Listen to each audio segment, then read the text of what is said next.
may remember we all worked together and installed a redneck elevated blind by Ray's Field, and we put the ladder all around and really checked out where we wanted to put it. And we happen to have a trail camera. I got to tell you, accidental on my part. Trail camera, trophy rock, in the background is that redneck blind, just because we always face our cameras north so we don't get interference from the sun. Loads of pictures of deer using that trophy rock daytime and nighttime right in front of that redneck blind. They've already conditioned to it. You can get away with so much more in the summer when the pressure's down and the hormone levels are down than if we'd have just stuck that blind up 3 days before we wanted to hunt out of it. I can't stress enough that now's a great time to position your stands, and especially big O elevated blinds, so the deer can get conditioned to it, and it just becomes another innate object in their hunting area.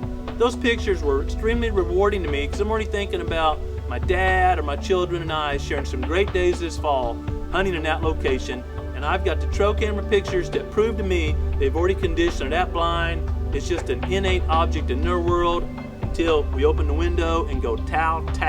It's going to be fun this fall. Growing Deer TV is brought to you by Bass Pro Shops.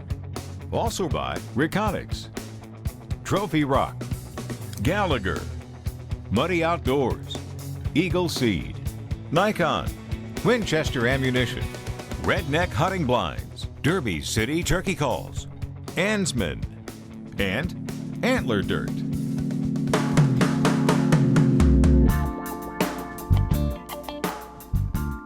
You know, the severity and timing of this drought, early spring before the canopy of even native and cultivated plants closed over, so a lot of bare dirt exposed and that sun's radiation can hit it and cause evaporation, has made the growing conditions extremely tough.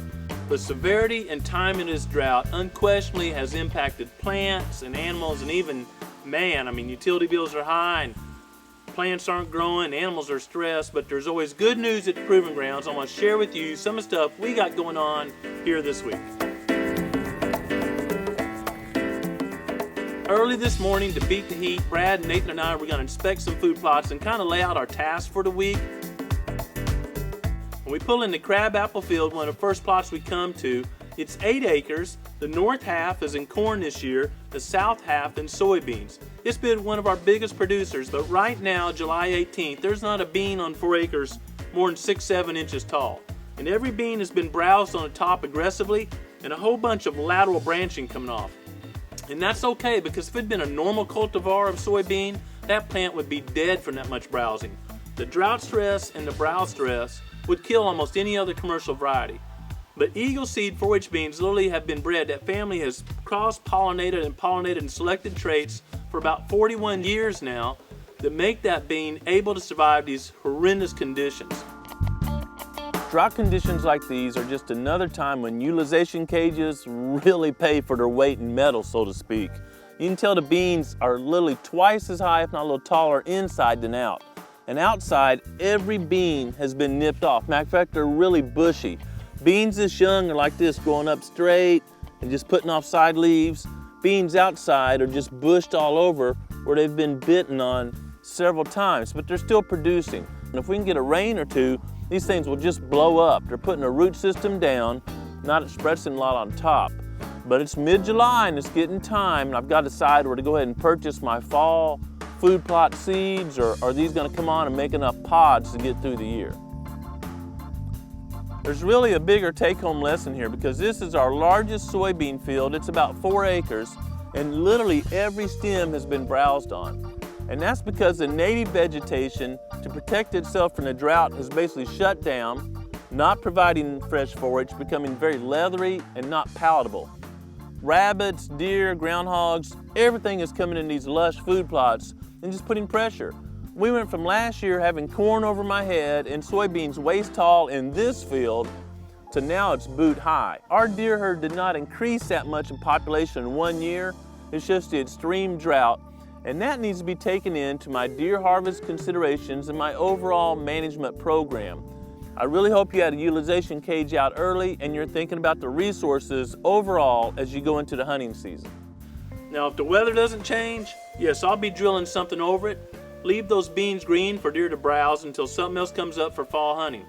But if it rains a lot, I may still salvage a bean crop, which is absolutely amazing to me given the growing conditions.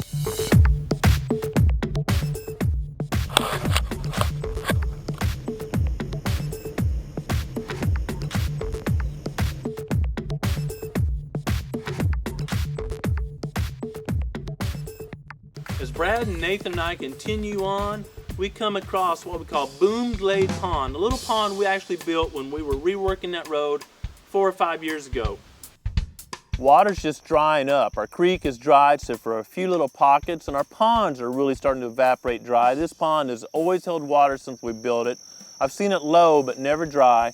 There's a spot in the center about the size of a basketball, and the deer have wore a trail out through it. They're starting to browse on this aquatic vegetation because I'm sure it's lush. They haven't been browsing on it beforehand, but right here in front of me we'll show you it's just all the tops are browsed off. So it's really a stressful time on deer, and these all need to be taken into a manager's account of what they need to plan for in the future.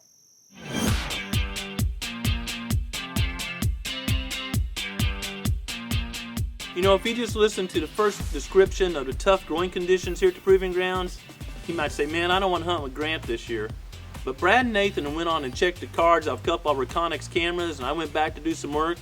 We all huddled at lunch and looked at those cards, which is kind of common for us to do, and I was shocked at the antler development that's occurred here at the Proving Grounds, given the growing conditions so far this year during the antler growth season. At last lick, there's numerous great bucks, some with great characteristic showing up at that trophy rock. I mean, we don't have any corn or bait out, it's just a trophy rock throwed out to the side, an interior road, and I'm stunned at the number and quality of bucks going there. Then we move up to what we call Boom Power Line, just a trophy rock pitched off out of a food plot. And great news this year, it looks like Giant 10 is back. Now he's in the back of the picture, you got to kind of look at it, but man, there's a great deer and a secondary clean 10-pointer with him. May be offspring, may not be offspring, but coming on strong, extremely strong for a drought year. You know, watching bucks year to year and seeing them grow really excites me. Seeing bucks that we passed up and are still here for future years' harvest gives me encouragement to really continue with my management program.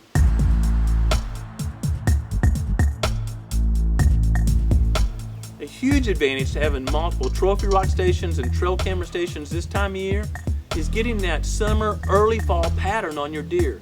A lot of bucks are big enough to have uniquely identifiable antlers, drop tine, or kicked ear and a matched antler or whatever. We've got a couple does, one that's got a big old scar down a foot or two of her body, and until she molts and puts her winter coat on, we'll be able to identify that doe and probably her fawn. Now, we have a trail camera station about every 100 acres here at the Proving Grounds. And it's interesting to see, are they sliding over a full 100 acres or 200 acres where they're going? At our place, our habitat is still good enough that we're not having any deer move further than the adjoining station. And you can kind of count on that for early bow season. But once those hormones change, the velvet comes off, does think about weaning fawns, whatever happens, those patterns change. And another thing to watch for, given these drought conditions, is food sources changing. Acorns start dropping, food plots finally get burned up, you plant a new food plot, it rains, whatever happens. It's great to know those patterns, but don't lock into a July pattern for November tree stand location unless you're doing what we talked about last week and spying those acorns up in a tree. There's no doubt about it, the growing conditions have been harsh for a couple of months here at the Proving Grounds. And throughout a lot of America, Texas, north, making a loop back around through the southeast. But you know what? There's a lot of good stuff going on too. Our bucks are expressing more potential than I thought they would be given the conditions. And that's certainly a direct result of all the habitat work we've done and the crops we've chose to plant and the minerals we use and everything going on. I hope you've had some time to spend at your Proving Grounds and you're getting all geared up for a great season during 2011. I look forward to sharing with you throughout that season. Thanks for watching GrowingDeer.tv.